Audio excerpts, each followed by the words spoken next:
Refraction through plane surfaces. Same important factor critical angle है which affect the critical angle, refractive index. ये तो एकदम आसान है जी, देखो सुन लो, वेरी इंपॉर्टेंट क्वेश्चन, निश्चित आएगा बोर्ड एग्जाम में, देख लो। μ1 है μ2 है, फॉर्मूला क्या होता है क्रिटिकल एंगल का? साइन सी बराबर छोटा वाला म्यू बटे बड़ा वाला म्यू। ई रेरर है, डेंसर है, mu rarer by mu denser. खट। तो क्रिटिकल एंगल किस पे डिपेंड करता है? रिफ्रैक्टिव इंडेक्स, मीडियम के रिफ्रैक्टिव इंडेक्स पे। व्हाट इज रटने वाला टॉपिक में अभी तक तुम लोग बहुत होशियार बन रहा था। अब मेरा इतना समझ में आया? ये क्रिटिकल एंगल और रिफ्रैक्टिव इंडेक्स में बच्चा रिलेशन है। कोई दिक्कत? एयर होता है ना, तो रेयर का रिफ्रैक्टिव इंडेक्स एयर, अगर रेयर मीडियम में एयर है अगर, तो इसका रिफ्रैक्टिव इंडेक्स 1 ले लिया जाता है, वो 1 बाई म्यू हो जाता है। साइन सी बराबर 1 बाई म्यू, आप पढ़े होंगे रिलेशन। नहीं, वो कंडीशन फॉर टीआईआर का तुम बात कर रहे हो, angle of incidence greater than critical angle होना चाहिए और रे जो है डेंसर से रेयर मीडियम में जाना चाहिए। वो टीआईआर का दो कंडीशंस है। यहां क्या बोल रहा है? क्रिटिकल एंगल का वन इंपॉर्टेंट फैक्टर बताइए जिसपे डिपेंड करता है क्रिटिकल एंगल मीडियम का। किसी भी मीडियम, जैसे हवा और ग्लास का क्रिटिकल एंगल 42 डिग्री होता है, तब किस पे डिपेंड करता है? रिफ्रैक्टिव इंडेक्स पे। यहां हम बार बार बोल रहे हैं, रिलेशनशिप दे रहे हैं आपको, साइन सी बराबर mu rarer by mu denser होता है, मतलब क्रिटिकल एंगल कहीं ना कहीं किस पे डिपेंड कर रहा है? रिफ्रैक्टिव इंडेक्स पे डिपेंड कर रहा है। वन इंपॉर्टेंट फैक्टर में इसका वन वर्ड आंसर होगा रिफ्रैक्टिव इंडेक्स। वाई? कोई बोलेगा why? Because sine C equal to mu rarer by mu denser, छोटा वाला म्यू बटे बड़ा वाला mu.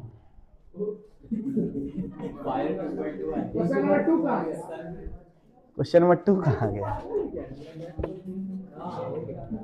What is the relationship between refractive index of water with respect to?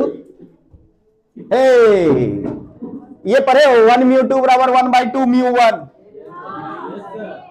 वही तो है। देखो बदल दिया, ए म्यू डब्ल्यू और डब्ल्यू म्यू ए रेसिप्रोकल होता है। 1 म्यू 2 को क्या लिख सकते हैं? 1 बाई 2 म्यू 1। तो देखो इधर, ए म्यू डब्ल्यू को क्या लिख सकते हैं? 1 बाय डब्ल्यू, ओहो, डब्ल्यू म्यू ए। कोई दिक्कत वाली बात? If the refractive index of water, refractive index of air, बोलो तो इसका आंसर 3/5। अरे 5/3 है ना, 3/5 हो जाएगा आंसर। रेसिप्रोकल होता है ना। देखो हरवा गया, इसीलिए हम धीरे धीरे चल रहे थे। अभी तक हम गरमाए नहीं थे, अब गरमा गए हैं। उसका सर कमजोरी हो गया है। क्या करेगा बेचारा, वो भी कुछ नहीं बोल पाएगा। वो आरएस पिलाने से कुछ नहीं होगा। उसको खाली बोल दो कुछ नहीं करो, तुम आराम से रहो, अपने वो ठीक हो जाएगा। चलो देखो इधर, हाँ नहीं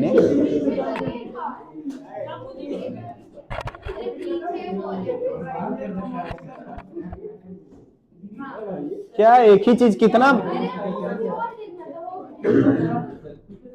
सुनो इधर, हवा और ग्लास का, एयर और ग्लास का क्रिटिकल एंगल हम पहले बोल दिए 42 डिग्री होता है। बोल दिए थे। कोई पूछेगा कैसे? सुनो, ये ग्लास है, ये हवा है। हवा का रिफ्रैक्टिव इंडेक्स सब जानता है 1, ग्लास का सब जानता है 1.5। क्रिटिकल एंगल चाहिए ना, देखना ध्यान से। ये कौन सा मीडियम? ये नॉर्मल बना दिए, ये लाइट रह गया। सुनो, रे जो है दोनों के बाउंड्री से चला गया। इसको कौन सा इमरजेंस बोलते हैं? पीछे क्या चल रहा है उधर? Grazing emergence. Angle of refraction कितना डिग्री है? तो एंगल ऑफ इंसिडेंस को कौन सा एंगल बोलते हैं? Critical angle. लास्ट बेंच तुम ये लोग के साथ ये लोग के जैसा नहीं बन जाया करो। इधर देखो, ये सब इंपॉर्टेंट है। ग्रेजिंग इमरजेंस हुआ है, एंगल ऑफ रिफ्रैक्शन 90 डिग्री है, एंगल ऑफ इंसिडेंस को ही क्या बोल देते हैं? Critical angle. अब सुनो, हम अभी तुरंत बताए थे रिलेशनशिप, साइन सी बराबर छोटा वाला बटे छोटा वाला किसका है? एयर का कि ग्लास का? एयर का। कितना होगा? 1 बटे बड़ा वाला 1.5। पॉइंट लगाएंगे, 0 लगाएंगे। 5 2 10, 5 3 15। अब साइन सी बराबर 2/3 आया। 2/3 0 पॉइंट समथिंग आएगा। मतलब सी कितना? साइन का वैल्यू 2/3 कितना डिग्री के लिए होता है? 42 डिग्री। वैल्यू तो याद है नहीं 42 डिग्री। साइन 30 हमको याद है, साइन 0 याद है, 45 याद है, 60 याद है, 90 याद है, 42 याद है? नहीं याद है। तो सी बराबर कितना हो जाएगा? साइन इनवर्स कितना? 2/3 का वैल्यू टेबल में देख के हम आपको बता दे रहे हैं, बुक में लिखा हुआ है कितना डिग्री होता है। एयर और ग्लास का क्रिटिकल एंगल कितना लेना है? 42 डिग्री। वो यहां देखिए दिया हुआ है। क्या है? 42 डिग्री। सुनो इधर, यहां क्या बनाएंगे? यहां क्या बनाएंगे? नॉर्मल बनाएंगे। हाँ, ये 42 तो ये कितना? 48। बोलो ना, 48 डिग्री। अब सुनो, एंगल ऑफ इंसिडेंस कितना डिग्री है? तुमको कुछ बोले हम अभी? एंगल ऑफ इंसिडेंस कितना डिग्री है? 48। क्रिटिकल एंगल कितना है बाबू? 42। एंगल ऑफ इंसिडेंस क्या है? क्रिटिकल एंगल से ज्यादा कि कम? Angle of incidence greater than critical angle में कौन सा क्या होता है? टीआईआर होता है कि ग्रेजिंग इमरजेंस होता है कि रिफ्रैक्शन होता है? टीआईआर होता है। क्या होगा? ये ऐसे लौट जाएगा। ये कितना डिग्री होगा? 48 डिग्री होगा। टीआईआर में एंगल आई बराबर क्या हो जाएगा गाइस? एंगल आर हो जाएगा। समझ में तो आया नहीं होगा? कोई दिक्कत? अब यहां आया, अभी तक इमर्जिंग आउट नहीं हुआ है। देखो 48 पे आया ना, यहां आया। अभी इस सरफेस का चर्चा किए, फर्स्ट सरफेस। अभी सेकंड सरफेस का चर्चा करते हैं। यहां क्या बनाना पड़ेगा? नॉर्मल। नॉर्मल बना लिए। देखो ये 48, 90 थी, कितना? 42 ना। अब इस बार क्या है? आई बराबर सी है। आई बराबर सी में क्या होगा? ग्रेजिंग इमरजेंस होगा। तो दोनों के बाउंड्री से ऐसे पास करेगा कि नहीं करेगा रे? तो ये है कंप्लीट द पाथ ऑफ रे।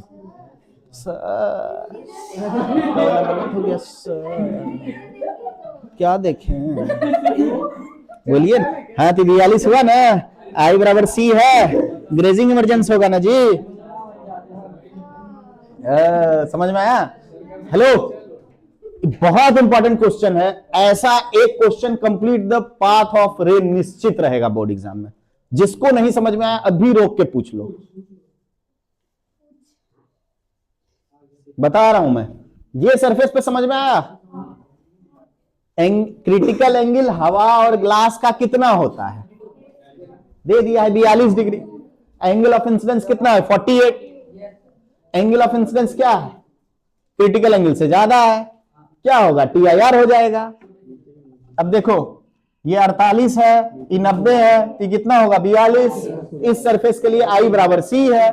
आई बराबर सी में क्या होता है? ग्रेजिंग इमरजेंस होता है। देखो आई बराबर सी में दोनों मीडियम के बाउंड्री से रे गुजर जाता है। ई ग्लास है, ये हवा है, दोनों का बाउंड्री ये है, यहां से रे गुजर गया। ठीक, कैसा हो गया? Grazing emergence. चलो क्लियर है? आगे बढ़े। How does the angle of deviation? मजा आ गया। देखो ऐसे है, ये एंगल ऑफ डेविएशन है, ये एंगल ऑफ इंसिडेंस है। सुनो सुनो, एंगल ऑफ इंसिडेंस बढ़ाते हैं तो एंगल ऑफ डेविएशन घटता है। घटता है कि नहीं घटता है? नहीं पढ़े हुई वाला ग्राफ। खट खट। देखो इस पर्टिकुलर वैल्यू के लिए एंगल ऑफ डेविएशन क्या हो गया? मिनिमम हो गया, और उसके बाद तो जहां पे मिनिमम हुआ वहां आई बराबर क्या हो जाएगा, ई, R1 बराबर क्या हो जाएगा, R2। यही है। Draw graph showing variation of angle of deviation with angle of incidence of prism surface. ये सब तो पढ़ना चाहिए तुमको, पढ़ा हुआ होगा ना ये सब। बाकी सारे डेल्टा के लिए आई का कितना वैल्यू है बोलो तो, बाकी सारे डेल्टा के लिए आई का 2 वैल्यू है। देखो इधर, देखो एक इधर है, एक इधर है, एक इधर है, एक इधर है, लेकिन डेल्टा मिनिमम के लिए आई और ई का वैल्यू क्या है। चलो देखो, inside the prism during dispersion of white light compare to blue,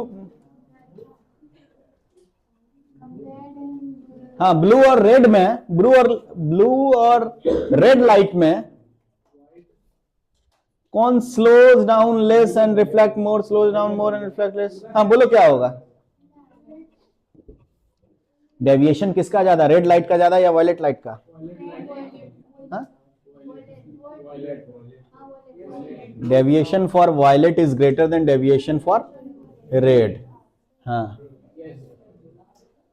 speed किसका ज्यादा, रिफ्रैक्ट्स मोर कौन होगा पहले ये बताओ, या लेस। हाँ ब्लू क्या होगा, ब्लू क्या करता है रेड के कंपैरिजन में, रिफ्रैक्शन ज्यादा होता है, रिफ्रैक्ट ज्यादा करता है या कम करता है। ये जो ऐसे प्रिज्म बनाते हैं, व्हाइट लाइट पास कराए ऐसे फिर ऐसे, तो ये नीचे में कौन सा लाइट होता है, नीचे में वायलेट और ऊपर रेड, तो डेविएशन सबसे ज्यादा किसका हो जाएगा, वायलेट का। हाँ तो रिफ्रैक्शन सबसे ज्यादा किसका हुआ, वायलेट का। तो पूछा क्या, पूछा है रेड का या वायलेट का। देखो as compare to blue, blue के कंपैरिजन में रेड लाइट क्या करता है, रिफ्लेक्ट्स लेस।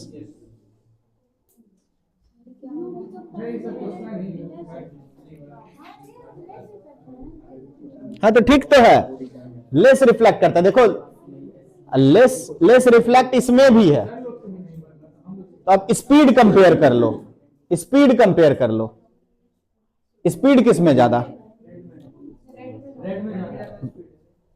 रेड में कैसे ज्यादा। हाँ। देखो क्यों नहीं, तो सुनो इधर, तुम लोग बोल रहा था कि रेड लाइट का स्पीड ज्यादा, बोल रहा था ना, speed of red is more, जो गलत है। क्यों, तुम लोग क्या समझ गया कि वेवलेंथ ज्यादा, रेड का वेवलेंथ ज्यादा होता है, लैम्डा ऑफ रेड ज्यादा होता है लैम्डा ऑफ वायलेट से। नहीं नहीं नहीं, सुनो ना तुम, रेड का स्पीड इसलिए ज्यादा नहीं होगा, ई बराबर होता है एच न्यू। न्यू क्या है, न्यू क्या है, फ्रीक्वेंसी।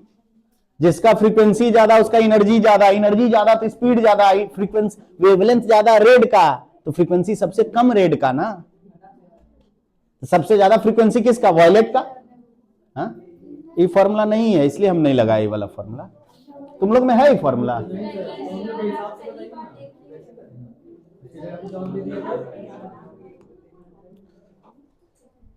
नहीं, ये चीज तुमको जानना पड़ेगा। देखो अच्छा, ये चीज तो है कि वेवलेंथ और फ्रीक्वेंसी में तुम लोग में रिलेशन है कि नहीं है।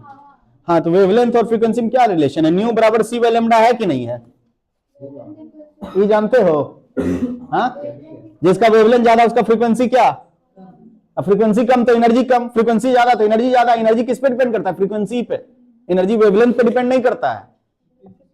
हाँ एनर्जी ज्यादा तो स्पीड ज्यादा, जिसका एनर्जी ज्यादा वो जल्दी ज्यादा दौड़ेगा ना जी। तो फ्रीक्वेंसी कम किसका होगा, जिसका वेवलेंथ ज्यादा, अब फ्रीक्वेंसी ज्यादा किसका होगा, जिसका वेवलेंथ कम। तो रेड का वेवलेंथ सबसे ज्यादा होता है, तो रेड का फ्रीक्वेंसी सबसे कम, तो रेड का एनर्जी सबसे कम, तो वायलेट का एनर्जी ज्यादा। तो सबसे रेड लाइट का स्पीड सबसे कम होगा कि ज्यादा होगा, कम होगा, इसलिए डी नंबर ऑप्शन है। हाँ इक्वल टू एच न्यू होता है, देखो ना। या E equal to H F होता है, ठीक। फ्रीक्वेंसी ज्यादा तो एनर्जी ज्यादा। हेलो, ये क्लियर हुआ? स्लोज डाउन वाला समझ में आ रहा है क्या, क्यों हुआ? क्यों? नहीं नहीं नहीं, कोई ब्रेक नहीं, हम 3:30 बजे चले जाएंगे, मेरा क्लास है फिर।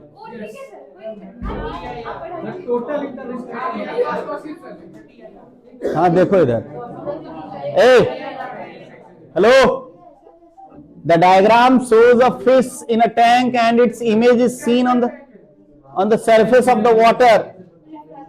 नहीं, TIR कैसे होगा? क्यों TIR होगा? थोड़ा सा ऊपर क्यों दिखता है? Real depth, apparent depth, refraction हुआ ना, रिफ्रैक्शन हुआ। सिक्का पानी में यहां पे रहता है, दिखता है यहां, क्यों? रिफ्रैक्शन की वजह से। ये क्या है जी? पहले में लेंथ कैसे चेंज करेगा? If another liquid of refractive index, पहले लिक्विड का रिफ्रैक्टिव इंडेक्स इसमें कितना था? 1.25, लेकिन दिया नहीं था। हाँ था, मान लो दिया है यहां, तो रिफ्रैक्टिव इंडेक्स बढ़ा देंगे तो लेंथ पे क्या असर पड़ेगा?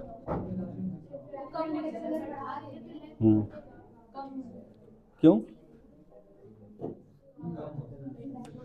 जानती हो relationship real depth apparent depth? क्या क्या फॉर्मूला है बोलो तो? हाँ?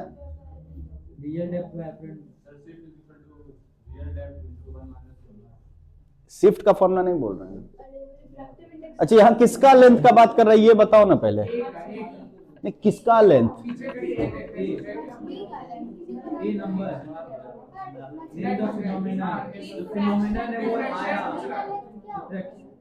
किसका लेंथ?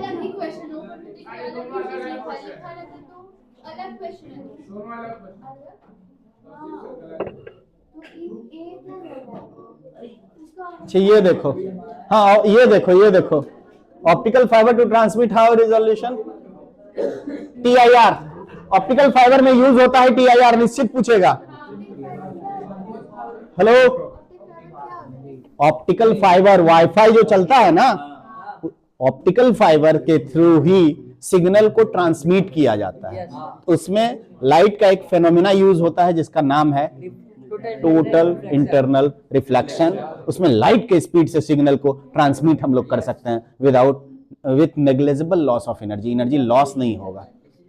हर जगह ऑप्टिकल फाइबर नहीं बैठा रहा है, वही तो वाईफाई है। फिर ही आ गया मछली।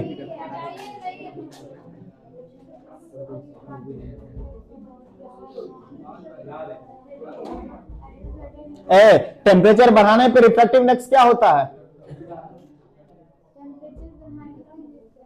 टेम्परेचर बढ़ाने पे रिफ्रैक्टिव इंडेक्स क्या होगा? बढ़ेगा कि घटेगा? क्यों? क्यों बढ़ेगा घटेगा? क्या बोला है? घटेगा। रिफ्रैक्टिव तो सुनो, x जो होना चाहिए वो 1.33 से कम होना चाहिए कि ज्यादा होना चाहिए? कम होना चाहिए। ये वाला आंसर हो जाएगा।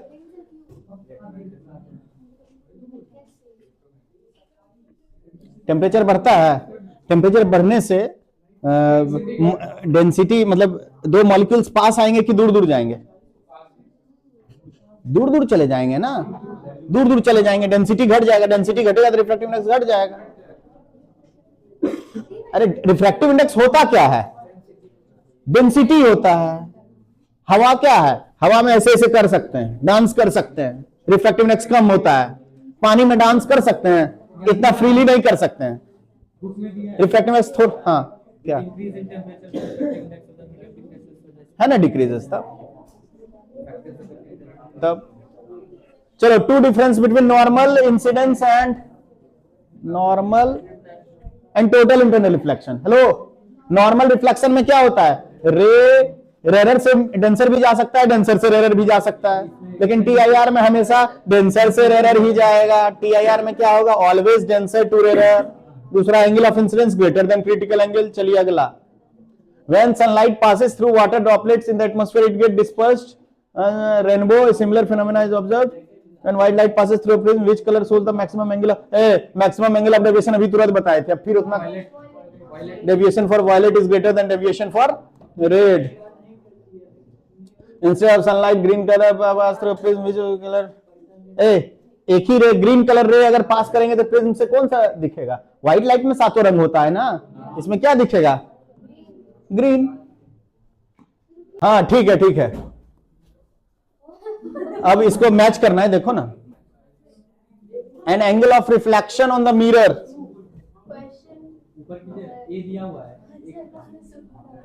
एंगल ऑफ रिफ्लेक्शन देखो ना, एंगल ऑफ रिफ्लेक्शन यही ना है, ए. हेलो देखो ना, ये ऑब्जेक्ट है, समझ लो थोड़ा सा, देख लो इधर, ये ऑब्जेक्ट है, ऑब्जेक्ट से रह गया कुछ इधर चला गया, कुछ 50% 60, कुछ इधर रिफ्रैक्शन हुआ, मिरर से टकराया वापस चला गया. तो एंगल ऑफ रिफ्रैक्शन कौन हुआ? ये प्लेन मिरर के लिए. एंगल ऑफ इंसिडेंस क्या हुआ?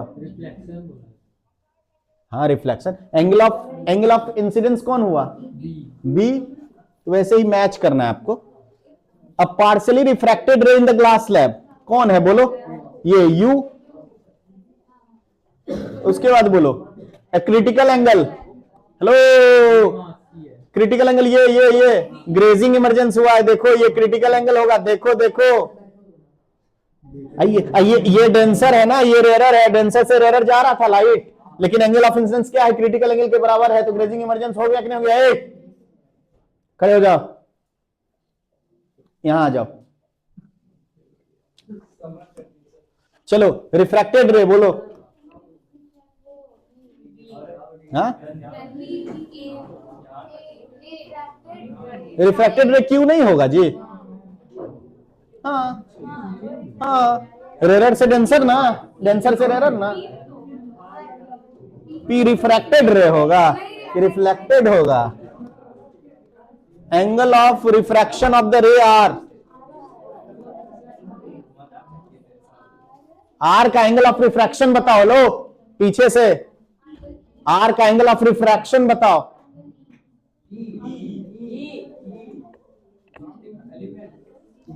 एंगल ऑफ रिफ्रैक्शन नहीं,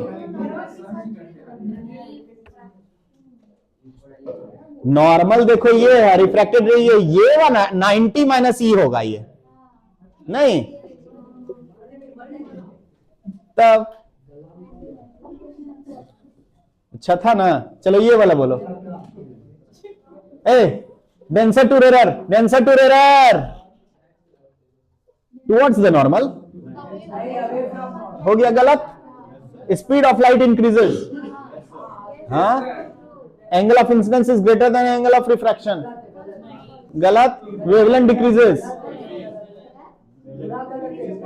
हाँ वेवलेंथ चेंज होता है. तो ये रिलेशन देख लो ना स्नेल्स लॉ का. लोड लेने में थोड़ा समय लगता है ना, ठंडा है ना. देखो sine I by sine R is equal to 1 mu 2 is equal to mu 2 by mu 1 is equal to v1 by v2 is equal to lambda 1 by lambda 2. अब बताओ ई दोनों को बराबर कर लो, पता कर लो. रेरर टू डेंसर में स्पीड कम होगा तो वेवलेंथ बढ़ेगा घटेगा, क्या होगा? v1 बाय v2 होगा. ये पूरा स्नेल्स लॉ का रिलेशन है.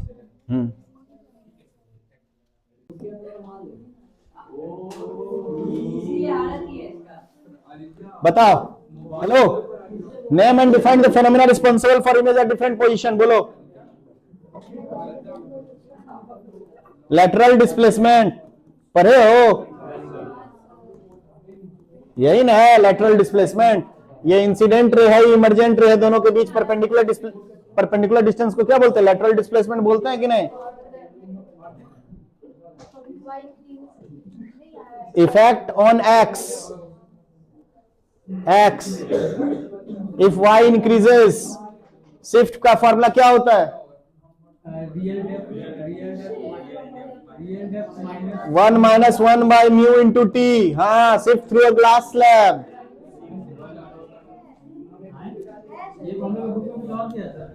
थिकनेस इसका बढ़ जाएगा तो शिफ्ट क्या होगा? ये फॉर्मूला नहीं है तुम लोग के सिलेबस में? सब है, साइड में ब्लू में कहीं लिखा हुआ है, दिखा देते हैं हम तुमको। यही तो है फॉर्मूला। हाँ, रियल डेप्थ वही है, वही है, वही है। One minus one by mu into real depth दिया है ना। Thickness of the medium, thickness of the medium. अरे ये तो बता दिए हैं जी। नॉर्मल इंसिडेंस है, कैसे हो जाएगा? ऐसे ऐसे बनाओ, ई 45, ई 90, ई 45, ई 45 तो ई 45, 45 तो T I R, critical angle 42 होता है ना। एंगल ऑफ इंसिडेंस कितना है? 45।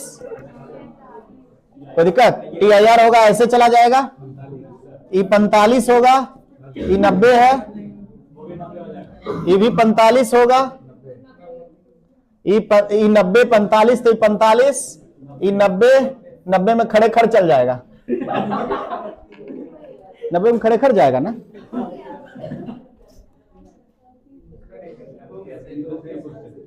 Same question. Physical quantity frequency नहीं बदलता है। अरे सुनो सुनो सुनो सुनो, ये मीडियम 1, ये मीडियम 2। 20 दिन से नहाए नहीं है, इसीलिए कुछ कुछ क्वेश्चन में सोच नहीं पाते हैं। हाँ, चलो देखो इधर, मीडियम 1 का रिफ्रैक्टिव इंडेक्स μ1। लाइट जब एक मीडियम से दूसरे मीडियम में जाता है तो रिफ्रैक्टिव इंडेक्स बदल जाता है, μ2 हो जाता है। स्पीड बदल जाता है, v1 से v2 हो जाता है। वेवलेंथ बदल जाता है, लैम्डा 1 से लैम्डा 2 हो जाता है। कोई दिक्कत? फ्रीक्वेंसी जो है ना नहीं बदलता, एक ही पैरामीटर जो है नहीं बदलता है जब लाइट एक मीडियम से दूसरे मीडियम में जाता है, वो है फ्रीक्वेंसी। क्योंकि फ्रीक्वेंसी किस पे डिपेंड करता है? सोर्स पे। Frequency remain unchanged. बात मत करो, आवाज टकराता है, दिक्कत होता है।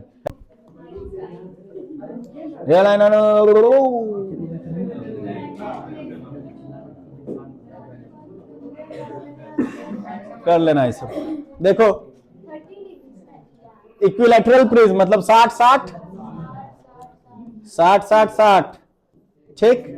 Incident normally on an equilateral prism, normally ऐसे आया, ऐसे आया तो कैसे हो जाएगा? ऐसे आ जाएगा ना, देखना ध्यान से। नॉर्मल बनाएंगे, ई 90-60 तो ये कितना होगा? 30, तो ये कितना हो जाएगा? 60। तो क्रिटिकल एंगल कितना? 42। तो एंगल ऑफ इंसिडेंस कितना? 60। क्या हो जाएगा? T I R.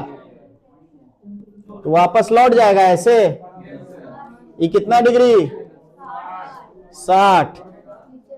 ये कितना डिग्री हो जाएगा बोलो? 30 और 60 90। तो ये कितना? 90।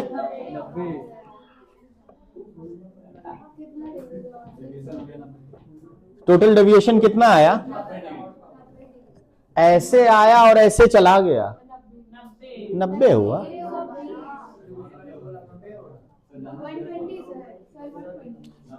डेविएशन होता है इंसिडेंट रे और रिफ्रैक्टेड रे के बीच का एंगल। इंसिडेंट रे ये था और ऐसे गया, ये 60 90 डिग्री, ये 60 और ये 30।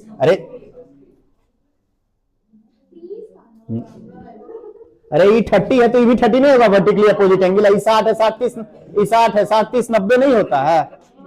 एंगल ऑफ डेविएशन, डेविएशन बोल रहा है, ये नहीं रहता तो ऐसे जाता, प्रिज्म की वजह से कैसे चल गया? इससे चल गया, तो एंगलवा कितना हुआ यही पूछा है।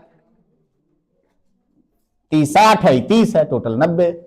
ऑप्शन में पता नहीं 90 है कि नहीं है, तीनों पे डिपेंड करता है। नन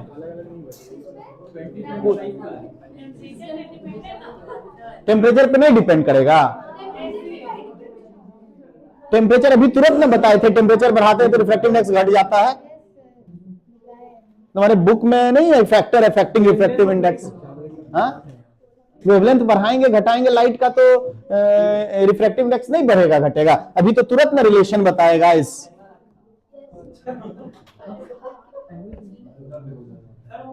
देखो वेवलेंथ चेंज नहीं कर रहा है, वेवलेंथ के बदलने से रिफ्रैक्टिव इंडेक्स बदल जाएगा, लेकिन मीडियम चेंज करने से वेवलेंथ बदल रहा है। लाइट जब एक मीडियम से दूसरे मीडियम में आ रहा है तब।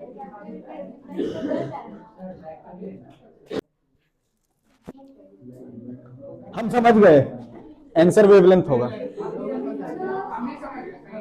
क्योंकि सुनो सुनो ऑफ आ मीडियम, एक मीडियम का वेवलेंथ सेम, इस पर्टिकुलर मीडियम है, ये मीडियम 1 है, इस मीडियम में हम वेवलेंथ लैम्डा 1 मान लिए, मुंह में दे देंगे आके पता चल जाएगा यस सर नो सर, समझ गया। हाँ ध्यान रखना। हाँ। चलो देखो इधर, चलो देखो इधर, शांत रहो सब। यस सर क्या कर रहा है तुम? वीडियो से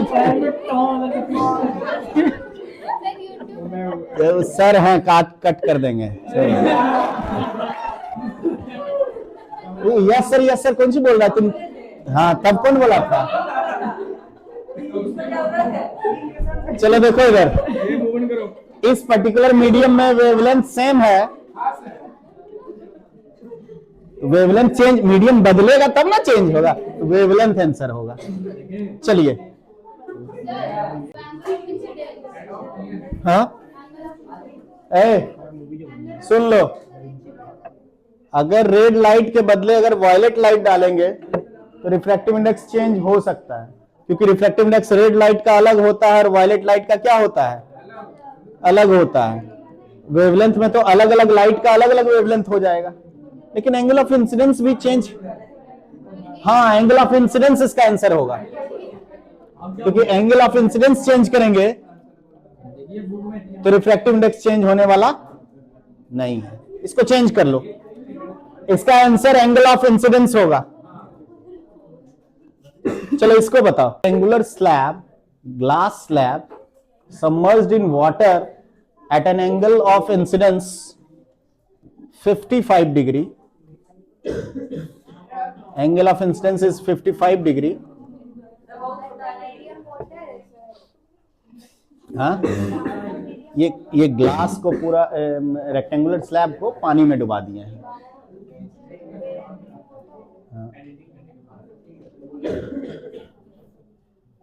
हाँ तो ये पानी है सिर्फ, यहाँ पानी और ग्लास दोनों है।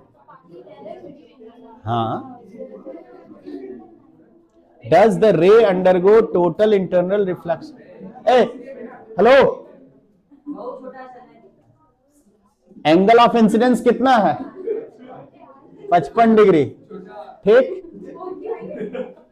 और क्रिटिकल एंगल कितना है? 54 degree. Angle of incidence is greater than critical angle, TIR, total internal reflection. और total internal reflection when it moves from water to glass. देखो वाटर डेंसर मीडियम है, ग्लास, वाटर जो है रेयर है, glass denser हो जाता है। नहीं तो इसमें रिफ्रैक्शन हो जाएगा, इसमें रिफ्रैक्शन हो जाएगा, TIR नहीं होगा।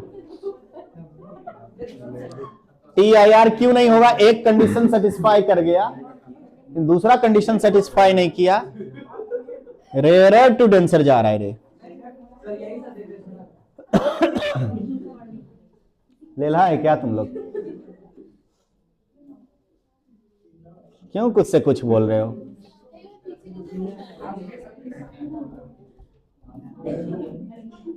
वाटर टू ग्लास नहीं देखे थे, ये वाटर टू ग्लास है। बस हो गया, 5 मिनट में छोड़ देंगे।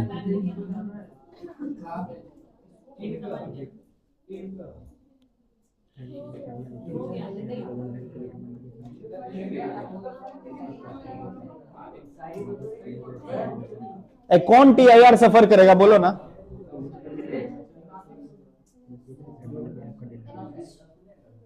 सबका डायग्राम बनाना पड़ेगा। देखो इधर, ये ऐसे आएगा, ये 90, ये 60, तो ये कितना होगा बोलिए ना। 30 पिटा जाएगा तुमको साइड में इधर बुलाएंगे, फिर स्पेशल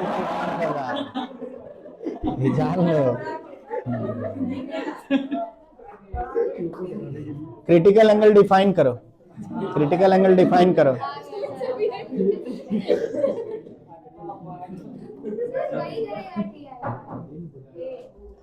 तुमसे हो नहीं पाता है, काहे हुचुचाता है तुम बीच बीच में। बताओ क्रिटिकल एंगल क्या होता है।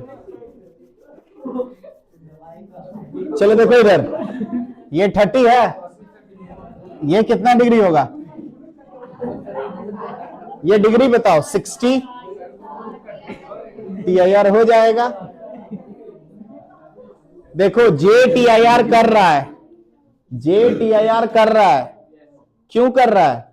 एंगल ऑफ इंसिडेंस 60 डिग्री है, क्रिटिकल एंगल दे दिया है 42 डिग्री, इसलिए IJ और H में JTIR किया। इसमें देखो, इसमें यहां ऐसे आइएगा, ये 60 90, तो ये कितना 30 ना, E 90, तो ये 60, तो ये कितना 30। नहीं करेगा, कंप्लीट कर लीजिएगा ना अपना डायग्राम, तो कर ही दिए हम तो। हाँ, एक्चुअल डेप्थ, फिर वही फॉर्मूला।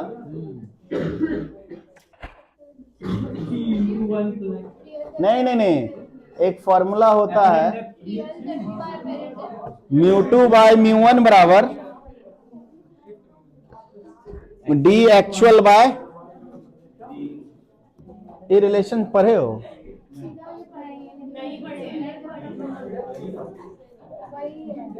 एक्चुअल डेप्थ निकालना है, एक्चुअल डेप्थ निकालना है।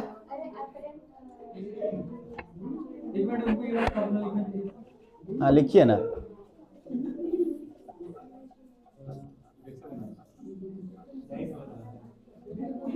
देखिए इधर, सुनिए ना,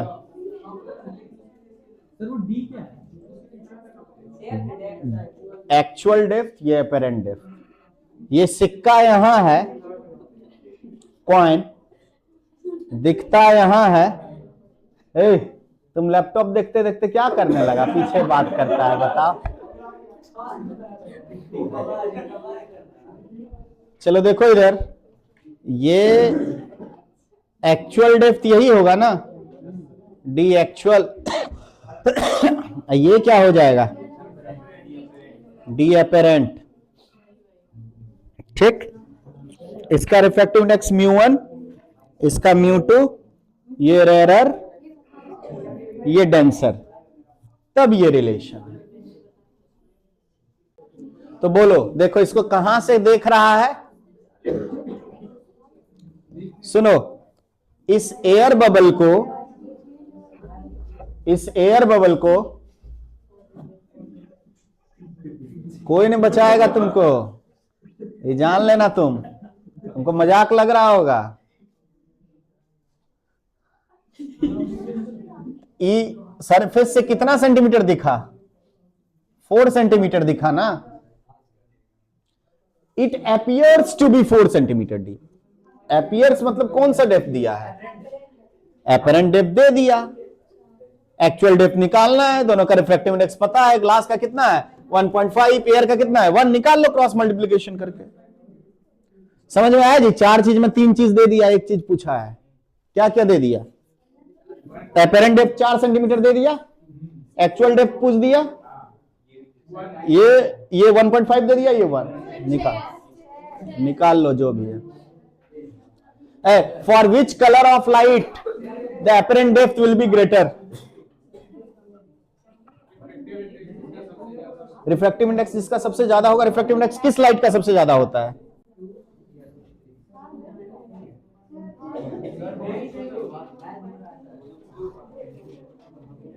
रिफ्रैक्टिव इंडेक्स ब्लू का ज्यादा होता है या येलो का?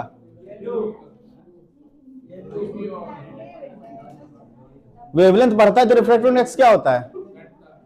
घटता है।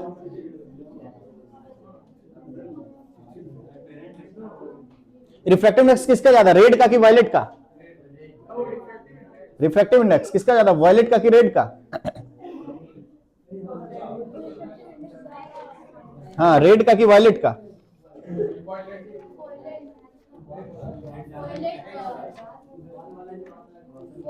फैक्टर्स अफेक्टिंग रिफ्रैक्टिव इंडेक्स देखो ना एक बार। रिफ्रैक्टिव इंडेक्स वायलेट का ज्यादा होता है रेड से। हाँ, तो जिसका वेवलेंथ रिफ्रैक्टिव इंडेक्स वायलेट का ज्यादा होगा, हाँ तो ब्लू कलर के लिए ना रिफ्रैक्टिव इंडेक्स ज्यादा होगा तब तो अपरेंट डेप्थ ज्यादा होगा। शिफ्ट ज्यादा होगा ना, रिफ्रैक्टिव इंडेक्स ज्यादा होगा तो।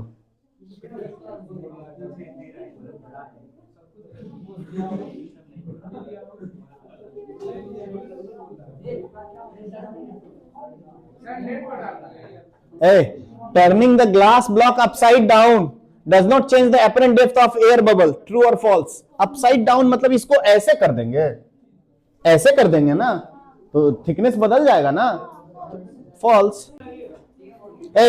Find the refractive index of water with respect to glass, ही बताओ जल्दी।